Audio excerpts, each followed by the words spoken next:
அனைவருக்கும் இனிய மாலை வணக்கம். அரங்கத்தில் இருக்கும் அனைவருக்கும் இறைவன் புறத்திலிருந்து சாந்தியும் சமாதானம் உண்டாகட்டும்.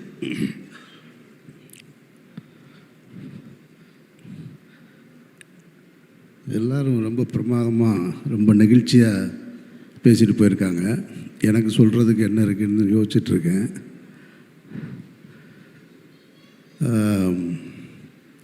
ரஞ்சித்திலிருந்து தொடங்குறேன் நான்.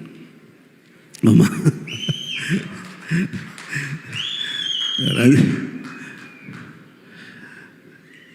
ரஞ்சித்துக்கும் எனக்குமான உறவு அல்லது கருத்து மோதல், விரிசல், விவாதம் எல்லாமே மேடையில் அப்படி தான் தொடங்கினது. ஆனால் ரஞ்சித் மாரி ரெண்டு பேருமே சினிமாவுக்கு வந்ததுக்கு பின்னாடி அவங்க ரெண்டு பேரோட எனக்கு அதிக பழக்கம் இல்லை. ஒரு சில இடங்களில் பார்த்தது மட்டும்தான் இருக்குது. ஆனால் அவங்க ரெண்டு பேருடைய சினிமாவுடைய வரவை ஆராதித்து கொண்டாடினதில் நான் ஒருத்தன். அவங்க ரெண்டு பேருடைய வெற்றி அது என்னுடைய வெற்றியாக நான் பார்த்தேன். பல இடங்களில் அவங்க ரெண்டு பேருக்காக நான் விவாதம் செஞ்சுருக்கேன், சண்டை போட்டிருக்கேன். அப்படி இருக்கும்போது ரஞ்சித் ஒரு முறை என்னை அவர் படத்தில் நடிக்கிறதுக்காக கேட்டிருந்தார். அவருடைய ப்ரொடக்ஷனில் ரொம்ப முக்கியமான படம். என்னுடைய அலுவலகத்துக்கு அண்ணா நீங்கள் நடிக்கணும் அப்படின்னாரு. சரி, ஓகே, என்னோடய அசிஸ்டன்ட் தான் கதை சொல்லுவான் அப்படின்னு. சரி, கதை கேட்டேன். எப்படி இருக்குன்னாரு. என்னோடய ஒப்பீனியனை சொல்லிட்டேன் நான். ஆனால் அந்த படத்தில் நடிக்கலை நான். ஆக்சுவலாக தண்டகாரண்யம் அது மிஸ் ஆயிடுச்சு. அது அவங்க பேசிட்டு போன டைமுக்கும் அந்த படம் தொடங்கினதுக்கான காலகட்டம் கொஞ்சம் தள்ளி இருந்ததுனால நான் அதுக்குள்ளே என்னுடைய இறைவன் பெரியவன் ஷூட்டிங் கிளம்பிட்டதுனால பண்ண முடியலை. ஆனால் அதே ரஞ்சித்துடைய ப்ரொடக்ஷனில் மாரி செல்வராஜ் நடிக்கணும்னு என்கிட்ட கேட்குறாரு. மாரியே நான் முதல்ல பார்த்தது ஈழப்பிரச்சனையில் நானும் அண்ணன் சீமானும் கைதாகும்போது அப்போ ராமுடைய அசிஸ்டண்ட்டாக வருவார். அப்படி பார்த்த மாரி செல்வராஜ்.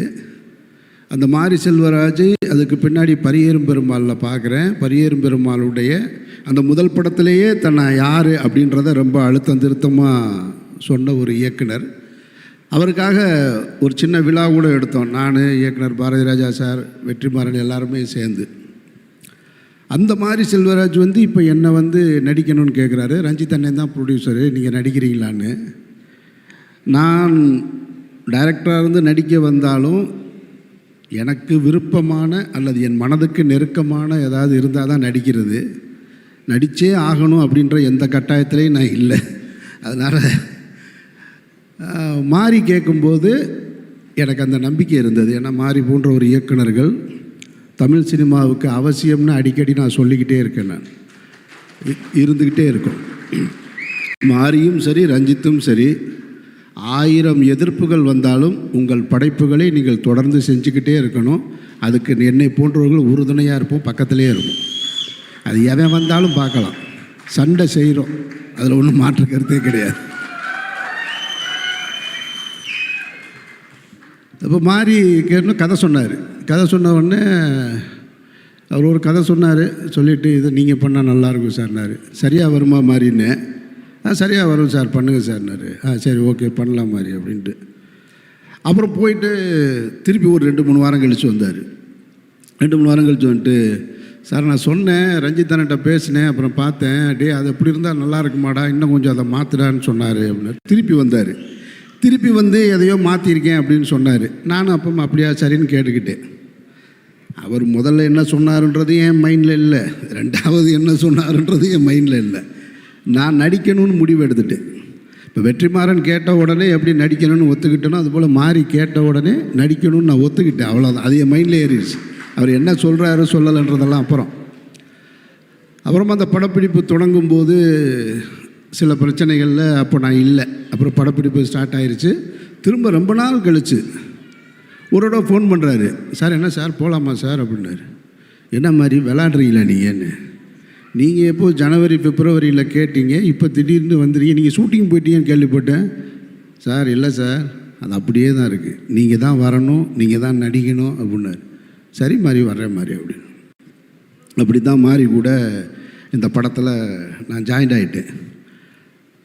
இப்போ அவர் ஒரு டைரக்டரு, அந்த படத்தோட கதை பிகினிங்லேருந்து எண்டு வரைக்கும் அவருக்கு தெரியும், சேஞ்சஸ் தெரியும், எல்லாருக்குமே அப்படி தான். அப்போ என் படத்தை கேட்டிங்கன்னா எனக்கு தெரியும். நான் அவர் சொன்ன எந்த கதையும் எனக்கு ஞாபகம் இல்லை. அந்த கேரக்டர் மற்ற விஷயங்கள் மட்டும்தான் ஞாபகம் இருக்குது. ஸ்பாட்டில் என்ன பண்ணுவாப்புலன்னா மாதிரி நான் அந்த கதையை முழுசாக ஞாபகம் வச்சுருக்கிற மாதிரியே நினச்சி சொல்லுவாப்புல. சார் அந்த இருக்குல்ல சார், அந்த சீன் அது இருக்குல்ல, அதுக்கடுத்து இதுவும் பாப்புல. நானும் தெரிஞ்ச மாதிரி சரி சரி சொல்லுங்கள் எதுவுமே எனக்கு ஞாபகம் இல்லை. மாறி என்ன சொன்னாரோ அதை செஞ்சுருக்கேன் நான், அவ்வளவுதான். இந்த படத்தில் எப்படி வட சென்னையில் அந்த ராஜன் கேரக்டருக்கான வெற்றிமாறனை சேருமோ, இந்த பாண்டியராஜனுக்கு ஏதாவது ஒன்று வந்ததுன்னா அது மாரி செல்வராஜுக்கு தான் போயிடுச்சு. அது எனக்கு அதுக்கு எந்த தொடர்பும் இல்லை.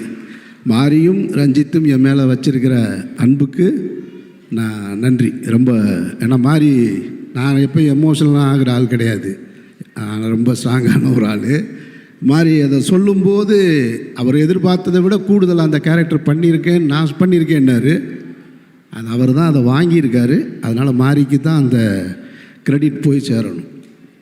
அதுக்கப்புறம் துரு, உங்களுக்கெல்லாம் இந்த துருவை எப்போ தெரியும்னு தெரியலை. நான் பார்த்தது இந்த உலகம்னு 99 பார்த்தேன் நான் வீட்டில். சினிமா எவ்வளோ விசித்திரமானது அப்படின்றத இந்த ஸ்டேஜை வச்சு என் மைண்டுக்குள்ளே ஓட்டி பார்க்குறேன் நான். அவங்க அப்பாவும் நானும் ரொம்ப நெருங்கிய நண்பர்கள், அது யாருக்குமே தெரியாது. சினிமாவில் எங்கேயுமே அதை பற்றி நாங்கள் பேசிக்கிட்டதுமே கிடையாது. அவருடைய உழைப்பு என்னன்னு பக்கத்தில் இருந்து பார்த்தவன் நான். சேது படத்தில் டே 1லேருந்து பூஜையிலேருந்து ரிலீஸ் வரைக்கும் பார்த்தவன் நான். சேது வெற்றிக்கு அப்புறமும் பக்கத்தில் இருந்து பார்த்தவன் நான். அப்போல்லாம் துருவை போய் பாருங்க, 2 வயசு இருக்குமா துருவ அப்போது 99ல் 2 வயசுலலாம் 3 வயசு. பெசன் நகர் வீட்டில் எதையாவது கேட்டால் அடம் பிடிச்சிக்கிட்டே இருப்பாப்புல. நான் தான் தூக்கிட்டு போவேன் கடைக்கு வாயான்னு. அவங்க ரொம்ப ஸ்ட்ரிக்டான அம்மா, அப்பா வந்து ரொம்ப செல்லம் அவருக்கு. அதுக்கப்புறம் துருவை எப்போ பார்த்தேன் அப்படின்னா ஒரு 10 இயர்ஸ் இருக்குன்னு நினைக்கிறேன் நான். அவங்க அப்பா விக்ரம் சார், அவங்க அம்மா, அக்கா எல்லாம் சேர்ந்து சாப்பிட போகணும், டின்னர் போகணுன்னு சொல்லிவிட்டு நானும் என் ஒய்ஃபு என் குழந்தைங்க எல்லோரும் சொல்லி போனோம். இப்போ என் பொண்ணு கேட்குது, அங்கேயும் வந்து அதே மாதிரி தான் பண்ணிக்கிட்டு இருந்தாப்புல. டேபிள்லேருந்து அங்கேருந்து அங்கே இருக்கிற ஃபுட்டு எடுத்தாப்புல, இங்கேருந்து அங்கிட்ட அது வேணுன்ற அடுத்த பிளேட்டில் என்ன இருக்கோ அதை தான் கேட்டுட்டு இருந்தேன். அப்படி தான் துரு பார்த்தேன் நான். அதுக்கு பின்னாடி யூஎஸ் போயிட்டார், படிச்சுட்டு வர்றாரு. இப்போ பார்த்தா பைசனில் ஒரு நாள் பார்க்குறேன் நான். எனக்கு சேதில் விக்ரம் எப்படி பார்த்தனோ அப்படியே இருந்து. விக்ரம் சார்கிட்ட ஒரு வெறி இருக்கும். அவர் வந்து நான் சொல்கிறத கொச்சையாக எடுத்துக்க வேணாம், நான் என் மனசில் ஃபீல் பண்ணதை சொன்னேன் நான். அந்த படம் நடந்துகிட்ருக்கும்போது அவர் ரொம்ப ஃபைட் பண்ணி தான் இந்த இண்டஸ்ட்ரிக்குள்ளே வந்தார். நிறைய அவமானங்கள் பட்டிருக்காரு. அதை எதையுமே உங்களுக்கெல்லாம் தெரியாது, எனக்கு தெரியும். யார் அவரை அவமானப்படுத்தியது, எப்படிலாம் படுத்தினாங்க, அவங்கெல்லாம் இன்றைக்கி என்ன பொசிஷனில் இருக்காங்கன்றதெல்லாம் எனக்கு தெரியும். அவ்வளவு சொல்லுவார் என்கிட்ட. அவரும் நானும் அதிகமாக பயணிச்சிருக்கோம். அப்போ ஷூட்டிங் ஸ்பாட்டில் ஏதாவது கேட்டுகிட்டே இருப்பார், எனக்கு சரியாக வருமா, நான் நல்லா வருவேனா, நான் நல்லா வருவேனா, நான் நல்லா வருவேனான்னு. ஏன்னா அந்த படம் எடுத்து முடித்ததுக்கு பின்னாடி கூட ரிலீஸ்க்கு பண்ண முடியலை சேது. அப்பவும் அவர் ஃபைட் பண்ணிக்கிட்டே இருக்கார். அந்த இடைப்பட்ட காலத்தில் கூட போய் டப்பிங் பண்ணிட்டு வர்றார். பிரபுதேவா சாருக்கு போய் ஒரு படத்தில் டப்பிங் பண்ணிட்டு வர்றார். இவ்வளோ பெரிய படம் பண்ணியிருக்கோம், ஆனால் அந்த படம் ரிலீஸ் ஆகலைன்னு அதை பற்றி கவலைப்படாமல் டப்பிங் பண்ணிட்டு வர்றாரு. ஒரு டெலிவிஷனுக்கு சீரியல் பண்ணணும்னு சொல்லிவிட்டு என்னையை கூப்பிட்டு உட்கார வச்சு ஒரு ஸ்கிரிப்ட் எழுதி அதை பண்ணணுமோ வாங்க அப்படின்னு சொல்லிட்டு நான் அவரும் பெசன்ட் நகரில் பீச்சில் உட்காந்து எழுதிட்டுருக்கோம். அவ்வளவு கஷ்டப்பட்டு வந்தவர். அப்போ கேட்டுகிட்டே இருப்பார். அப்போ நான் சொல்லுவேன், இங்கே பாருங்களேன், நீங்கள் வந்து ஆள் பார்க்க ரொம்ப அழகாக இருக்கீங்க, யூத்தாக இருக்கீங்க, நல்லா பெர்ஃபார்ம் பண்ணுறீங்க. இப்போது இங்கே வந்து என்னன்னு கேட்டிங்கனாக்கா, அந்த டைமில் அஜித் விஜய்னு 2 நடிகர் வந்துட்டாங்க. அவங்களுக்கு ஃபேன் ஃபாலோவிங்கு கூடிக்கிட்டே இருக்குது. நான் சொல்கிறேன், நான் கொஞ்சம் கொஞ்சமாக 2 பேருடைய படங்களுக்கும் அந்த டைமில் தான் சேது அண்டர் ப்ரொடக்ஷனில் இருக்குது. அப்போ நான் சொன்னேன் அவர்கிட்ட, அவங்க 2 பேரும் என்ன பொசிஷனில் இருப்பாங்கன்றது தெரியல. ஏன்னா ஃபேன் ஃபாலோவிங் வச்சுருக்காங்க. இதில் யார் நம்பர் 1 யார் நம்பர் 2 அதெல்லாம் எனக்கு அதை ஜட்ஜ் பண்ண முடியும். ஆனால் ஒன்று சொல்கிறேன், நான் நீங்கள் கடைசி வரைக்கும் சினிமாவில் இருப்பீங்க. அது மட்டும் எனக்கு நல்லா தெரியும். கடைசி வரைக்கும் இருப்பீங்க. நீங்கள் தான் சினிமா வேணான்னு ஒதுங்கினா தான் உண்டு, தவிர சினிமா உங்களை ஒதுக்கவே முடியாது. அப்படி ஒரு ஆக்டர் நீங்கள், அதில் எந்த டவுட்டும் கிடையாது. அவ்வளவு டெடிக்கேஷன் அப்படிலாம் பார்க்கவே முடியாது. சும்மா சினிமாவில் டெடிக்கேஷன் சொல்லுவாங்க. நான் பார்த்து வியந்ததில் வந்து விக்ரம் தான். அது ரஞ்சித்துக்கு நல்லா தெரியும். அது சொல்லவே வேணாம். தங்கலானில் பார்த்துருப்பேன். கும்பகோணத்திலேருந்து திருவிடைமருதூரில் ஷூட்டிங் நடக்கும். உடம்பு குறைக்கணும், அந்த பாண்டிமடம் போர்ஷன் பண்ணணுங்கும்போது காலையில் எந்திரிச்சு நடந்து வருவார். ஒரு ஹீரோ அந்த படத்தில் நடிக்கிறதுக்காக லொக்கேஷனுக்கு நடந்தே வருவார். அது ஒரு 15 கிலோமீட்டர் இருக்கும்.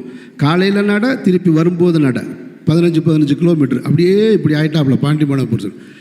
கிட்டத்தட்ட அவருக்கு ஒரு வெறி இருந்தது, ஏன்னா நாம் ஜெயிக்கணும்னு. துருவுக்கு அது தேவையில்லை, ஏன்னா அப்பா பெரிய ஸ்டார். ஆனால் துருவுக்கிட்டையும் அது இருக்கிறத நான் பார்த்தேன். நான் உங்கள்கிட்டையும் பார்த்தேன். நான் அவ்வளவு, ஏன்னா அவர் படித்ததுக்கும் ஸ்டூடெண்ட்டு மாதிரி எந்திரிச்சு நின்றுட்டு அவ்வளவு எனக்கு ஆச்சரியமாக இருக்குது. யூஎஸில் படிச்சுட்டு அங்கேருந்து வந்து மாரி செல்வராஜ் லொக்கேஷன்லாம் உங்களுக்கெல்லாம் தெரியும்ல. அவர் என்ன ஊட்டிலையும் கொடைக்கானலும் எடுப்பார். அது ஒரு காடு, பொட்டக்காடு, எங்கே முள் இருக்குது எது இருக்குன்னு தெரியாது. அதில் கொண்டு வந்துக்கிட்டு அதுவும் கொடுக்குற காஸ்டியூம் இருக்குல்ல, அந்த கைலியை பார்த்தா எப்படா கிளியிருன்ற மாதிரியே இருக்கும். அதை கொண்டு வந்து அந்த லொக்கேஷன்லேயே கொண்டு வந்து அப்படியே நின்று மாற்றிட்டு, அந்த சகதிக்குள்ளேயும் மண்ணுக்குள்ளேயும் அந்த அது என்னது எரிக்கிற இடம் மயானக்கரையில் எனக்கும் அவருக்கும் எந்த காம்பினேஷனும் கிடையாது படத்தில். நான் ஒரு சின்ன கேரக்டர் தான் பண்ணியிருக்கேன். நான் நின்று பார்த்துட்ருக்கேன். நான் அப்போ பார்க்க எனக்கு வாய்ப்பு கிடைச்சது. அப்போ எனக்கு தெரிஞ்சது, நான் துருவோட முதல் 2 படமும் பார்த்துருக்கேன். துரு எப்படி வந்து விக்ரம் சார் பிதாமகனில் கிடைச்சது துருவுக்கு இந்த படத்திலே கிடச்சிருச்சுன்னு நான் நினைக்கிறேன். நான் அப்படி தான் நான் ஃபீல் பண்ணுறேன். எனக்கு ஆச்சரியம், என்னடா நம்ம தூக்கிட்டு கடைக்கு தூக்கிட்டு போன பிள்ளையோட நடிச்சிட்ருக்கோம். பரவாயில்ல, சினிமா புதுசாக நிறையா சொல்லி தருதுன்னு. வாழ்த்துக்கள் துரு, வாழ்த்துக்கள். அப்புறம் இந்த படத்தில் வந்து எனக்கு சொன்னாங்க நிறைய பேர் கோஸ்டார் என்னென்ன. எனக்கு அப்படிலாம் கோஸ்டார்னு இந்த படத்தில் யாருமே கிடையாது.